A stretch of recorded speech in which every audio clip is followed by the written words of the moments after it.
विचुंबे ते तुकापुरे या 2 किलोमीटरच्या पट्ट्यात गाडी नदीवर साबरमतीप्रमाणे जी डेव्हलपमेंट करणार आहे त्याचा एक प्रोजेक्ट त्याबाबत सिडकोने प्रत्येक ग्रामपंचायतीला आवाहन केलं की गाडी नदीच्या आजूबाजूला जे परिसर आहे तो त्या ग्रामपंचायतीने साफसफाई करावी किंवा लोकांना आवाहन केलं तुम्ही या संदर्भात काय? निश्चितच सिडकोचा जो हा निर्णय आहे तो स्वागतार्ह आहे. मात्र ग्रामपंचायतीच्या लेवलला अतिशय चांगलं काम करत आहेत. खरं पाहता आपण जर विचुंबे, देवत किंवा सुकापूर जर ही जी गावं बघितली, नजीकच ह्या गावातील गावकऱ्यांच्या जमिनी सिडकोनं संपादित केलेल्या आहेत. त्याच्यामुळे कायद्याप्रमाणे त्या गावातील होणारा विकास, त्यांचा ड्रेनेजचा विषय असो, पाण्याचा विषय असो, त्याला कुठेतरी सिडको ऑलरेडी बांधलेला आहे.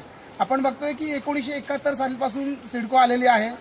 सिडकोच्या आराखड्यामध्ये ह्या गावाच्या दृष्टीनं ग्राउंड्स असो, गावाच्या दृष्टीनं ड्रेनेज सिस्टम असो, गावाच्या पिण्याच्या पाण्याची व्यवस्था असो, ही जबाबदारीच त्यांची आहे. त्याच्यामुळे ते नव्याने काही करू इच्छितात असा भाग नाही आहे. ही जबाबदारीची त्यांना जाणीव झाली, हे स्वागतार्ह या ठिकाणी मला वाटतंय. आपण जर बघितलं की नवीन पनवेल हद्दीमध्ये वसलेलं ए टाईप असेल, PL5 असेल किंवा इतर परिसर असेल, ह्या परिसरातील जे ड्रेनेजचं पाणी आहे ते संपूर्ण आमच्या नदीच्या, गाडी नदीच्या पात्रामध्ये येत आहे.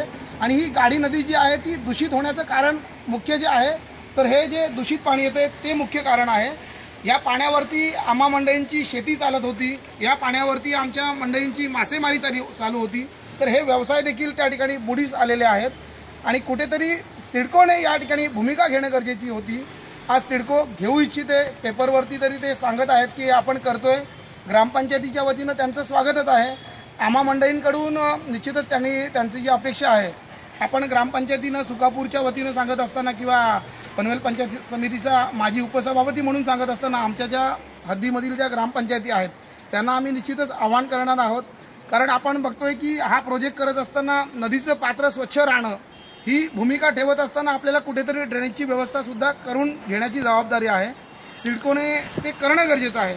ते करत असताना आमच्याकडून निश्चितच खबरदारी घेतली जाईल की नदीच्या पात्रामध्ये आमचं ड्रेनेजचं पाणी कुठे मिक्स होणार नाही किंवा जे आपण ड्रेनेजसाठी जे आपण व्यवस्था करणार आहात त्या ड्रेनेजच्या लाईनमध्येच आमचं पाणी जाईल, याची आम्ही निश्चितच खबरदारी घेऊ. सर, आम्ही आता 2 किलोमीटरच्या पट्ट्यात गाडी नदीच्या पात्राभोवती फिरलो.